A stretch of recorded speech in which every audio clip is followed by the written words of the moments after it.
Hallelujah. Odafo. Onyankopon show bebre. Mayemo mpaye. Asafaradin wudin. Enenso yanam wonam wadom so ede yankwa acheyen.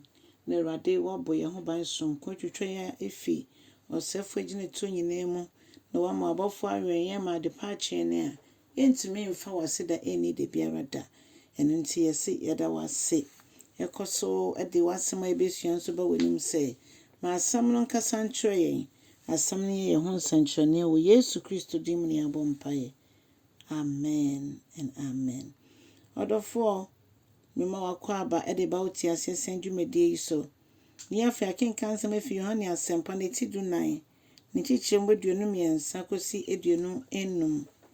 Yohane asɛmpa eti du 9 kyikyerɛ eduonu mmiɛnsa edi kosi eduonu enum. Oma yinti Awurade asɛm. Na Yesu boaye eka sɛ obi a ɔdɔ me no obɛyɛ nea megya wɔ so no ɛhyɛ no so onye. Na monka ho sɛ ensɛm a meka nyinaa no emfiri mankasa. Na sɛ obi gye me to mu a ɛnea me ne agya no nyinaa a megye di sɛ kronkron so ka ho yɛbɛba abɛtena mo mu. Hallelujah.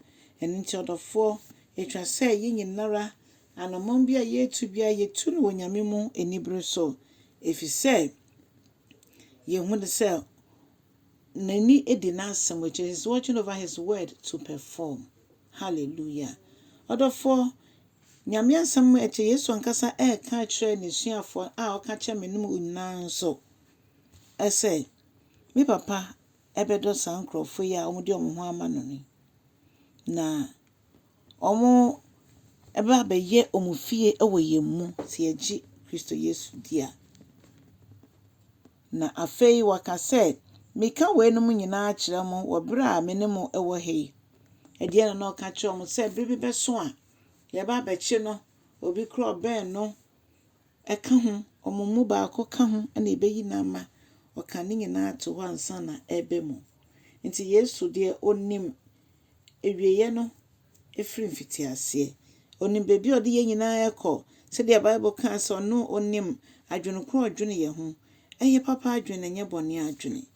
Eno nti ye hu ne se kwan bia so no etwa se ye fa Yesu se ye rad ne ye kraje nkwa na odi ye kan ewo ye bibia ye mu.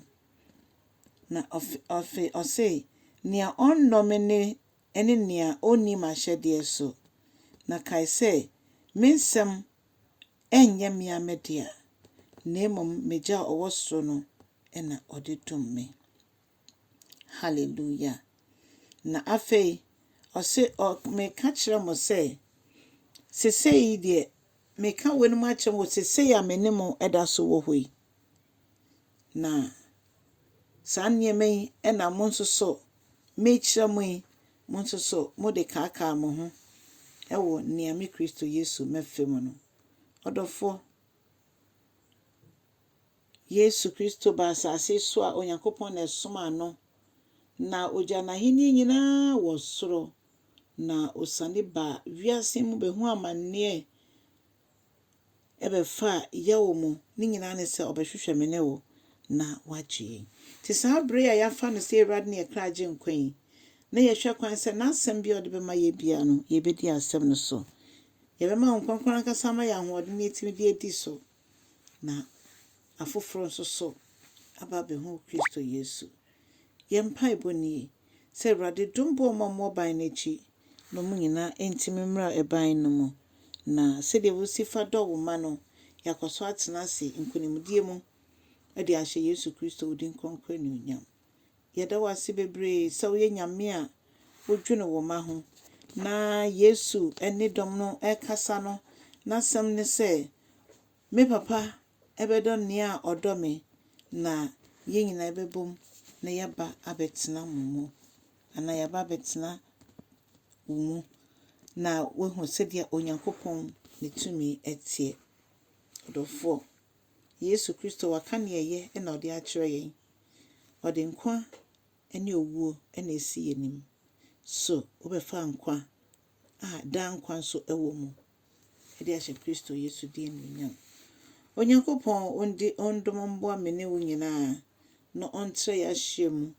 Awurade mmie kwan emfanto bebi a kwan yenda ne yenya na somodwe a ebro wiase ntiaseɛ nyinaa so no.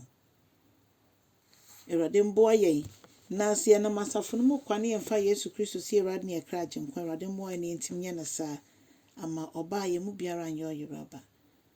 Nyame nhyɛ no nyɛ ɔkɛseɛ. Sɛ wagye nyame asɛm o Yesu din mu. Amen.